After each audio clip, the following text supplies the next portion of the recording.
The mention of the Patriots is relevant to today's draft, which is moves the Patriots should make to entice #Tommy to stay put. Chris, you've got the trivia question. Here we go. Michael Florio, Julian Edelman led the Patriots in catches and receiving yards last year. Who was second in both? It's the same person who was second in receptions and yards behind Julian Edelman. Rack your brain. Rack your brain. Back in my day, I walked to school with the flashlight, and it was 2 hours behind. My gosh. Who was the guy? Wasn't there a rookie? There was a rookie. There was. What was his name? N'Keal Harry? It's not. Was it him? Nope. Wah, wah, wah, wah. Who was it? James White. Running back James White. out of the backfield. I know. Question. It was actually trick question. right. It was actually too easy. You probably didn't even think it would be that. You set me up for it, you jerk, during the break by saying, "Oh, you'll never get this one." So I'm thinking it's going to be some convoluted, complicated question. All right, go ahead. Well, take the we first showed literally his receptions earlier in the show on a graphic, so I didn't want to. I'm looking at the camera, I try to look at the camera, not at the monitor. Oh, bull crap! You may look at your computer or your phone to text. You're not looking at the monitor. You're right. I know that. There's the graphic again, just so you want to see it. Okay, we gave you the answer during the show. Start paying attention to the show. Yeah. Oh, yeah. You remember the show? Yeah. Good job. Okay. Odell Beckham Jr. N'Keal Harry's not on there. Yeah, he's not on there. Odell Beckham Jr. is my first pick. I mean, if you want to keep Tom Brady, damn. What a show. Wait, I am stunned. You're stunned? I am stunned. You're stunned. I don't know which fan club you should be the president of. You're the president of one and the vice president of the other. Aaron Rodgers, Odell Beckham Jr. Yeah. You would lose your mind if they ever ended up on the same team. Oh, my gosh. Please, Green Bay, trade and get Odell Beckham Jr. so I could just go all in on my fandom, okay? But, yes, I mean, hey, we all know. I'm having a little fun. I don't think this is actually realistic. I don't, because I think Cleveland's going to hang on to Odell Beckham Jr. But I think New England probably calls Cleveland to see what it might take to get him, and I don't think New England's the type of team that's going to offer up anything crazy, because we've heard the Browns even say that something crazy, maybe they would.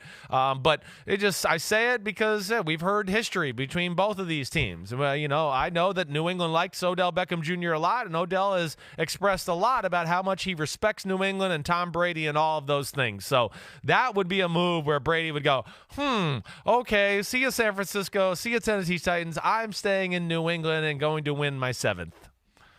I don't think it would work for Odell Beckham Jr. in New England. Why? It reminds me of when Chad Johnson went to New England, because you have to leave your entire individuality at the door. And the first thing he'll hear from Bill Belichick, if Bill Belichick even wants him, is, I don't want any more of this crap with the kicking net, with the watch you wear. I mean, all that stuff that Beckham has used over time to express himself is gone. It's over. It's done. You are now a cog in a machine that should not in any way stand out. And I don't know that he can conform to that. Well, maybe winning will help him conform to that, right. But I don't know that he can conform to it. Yeah, listen, I understand the questions. I do think there's a little more room for characters up there than maybe we give credit. I mean, come on. They had, one of the biggest, doofiest guys we've ever seen in Rob Gronkowski, but I understand your concerns. It's definitely real. Well, and I think part of it is Gronk was able to stay doofy even when he was getting the stink eye from Belichick. I don't think Beckham will. I think Beckham will take it a lot harder. He just seems like the kind of guy, there's a high degree of emotion in him. And I'm not saying that in a bad way. Yeah, there just is. It is. I get you. And he gets that dirty, Gronk gets a dirty look, and he kind of laughs and chuckles. And I don't know that OBJ would respond that way. All right. For me, job number one, get Dante Scarnecchia to unretire again. He was with the team at the scouting combine. That does not mean he is unretiring again, but he is retired for now. He is the master of offensive line play, and even with him last year, the offensive line wasn't very good. Could you imagine how bad it would have been if he wasn't there? Yeah. Get Scarnecchia to stick around. That if you can go to Tom Brady with that on Sunday when it's time to try to negotiate a deal, that is a major factor in him staying put. Wow, I'm that's pretty big time by you there. That was a good call. I mean, I wasn't expecting You thought you were to going to sandbag me. Well, huh? I just you thought you were going to hold that one to round 3. I wasn't thinking you would go there. I'm not even going to lie. I didn't write him down either. That was a good pick by you. I hear you. That would certainly make him feel a little bit better because you're right. Scarnecchia is him. Mike Munchak out in Denver, a few other guys, they really jump out to me. Scarnecchia and Mike Munchak were the 2 best offensive line coaches I was ever around. They were phenomenal, another level, and that would be a quarterback's best friend. All right, my next one, I would call the Tampa Bay Buccaneers. O.J. Howard, need a tight end. Hey, O.J. Howard's this freak of nature athlete who, for whatever reason, just has not seemed to click in Tampa Bay. We've seen moments here and there where we go, oh, there's the guy that was the first-round pick and a freak of nature. But as we talked about earlier in the show, I mean, New England, there's a need at the tight end position. The Tampa Bay Buccaneers and Bruce Arians, not necessarily famous for getting the tight end the ball that way either. New England does have a spot for that, and I think this is a offense that has more ways to get the tight end the ball in the drop-back pass game than any other offense in football, and that's why it's so important for them to have that position and why you're hearing those rumors, and I think that would be a great target for Brady to feel comfortable with down the middle. Next one for me, and I was going to hold this till round 3, but I got a feeling that you're going to jump on it. Because we talk about trading for Odell Beckham Jr., trading for AJ Green, trading for Stefon Diggs. They've already given up a second-round pick to get Mohamed Sanu. Yeah. I don't think they're going to start dumping a lot of draft assets into another established receiver. Use those draft assets instead on rookie receivers that you can develop. I say bury the hatchet with Antonio Brown. Bring him back. Not because I think that look, I think right now no one should do business with Antonio Brown until he shows that he has made meaningful change. But it's obvious that Brady loves the guy. Yeah. He got a heart emoji tweeted in his direction from Tommy over the weekend. So Brady has the connection to Brown.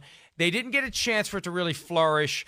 I don't know what the debt Antonio Brown is going to have to pay to the NFL for the multiple personal conduct policy investigations that are still pending.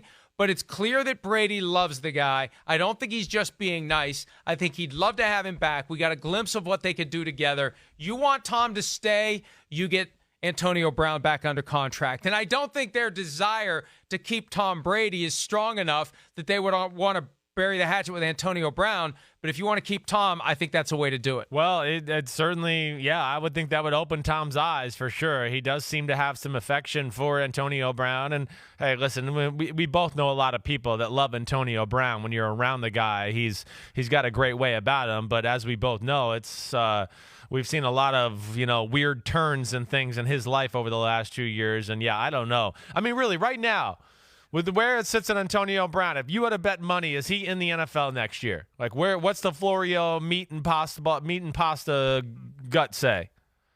My gut is that he won't be. Yeah. Because I don't think he'll ever do what he needs to do to get back. I agree. He'll never submit to what he needs to submit to get back. Right. It's not going to whatever has gone wrong for him is not going to go right in time for him to play this year. That's what I believe, and I hope it does. Yeah. I hope it does. I hope he gets the help he needs, and I hope he finds his way back to his chosen profession. If I have to predict, though, I'm saying it's not going to happen. Yeah, I'm with you. I kind of have the same feeling there. All right, I'm going to go with the guy we opened the segment with. I'm going with Stefon Diggs. One, I know that New England loves Stefon Diggs coming out in the draft out of Maryland, so there's always been a love affair there. Two, I look at that and Stefon Diggs and go, man, that is a perfect fit for that offense. He's got a lot of Julian Edelman, Wes Welker type qualities where he could work the middle of the field, all those option routes, those jerk routes, these routes where the receiver needs to know the coverage and be on the same page with Brady. Diggs certainly capable of doing all that, but also has the speed to line up on the outside and just beat people deep. Got great versatility within what he can do at the wide receiver position. He could be Julian Edelman, except he could be more of a threat on the outside to beat people deep.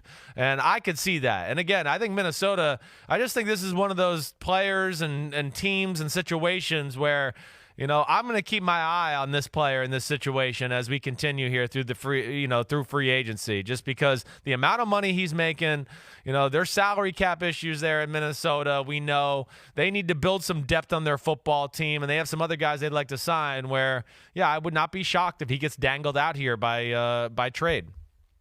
What happens the first time Stefon Diggs pouts and Bill says, "You don't like it, get the hell out of here"? Well, that to me is the one thing, again, those are scary, like you brought up with Odell Beckham Jr. and all of that. But the one thing you see with a lot of those guys when they do get there is, man, they change in a hurry. I mean, it's just that place has a special way of conforming you or non-conforming you and then spitting you out. Right, exactly right. So you know. And Chris, right. I don't think you can hinge draft pick risk on the possibility that it's not going to work.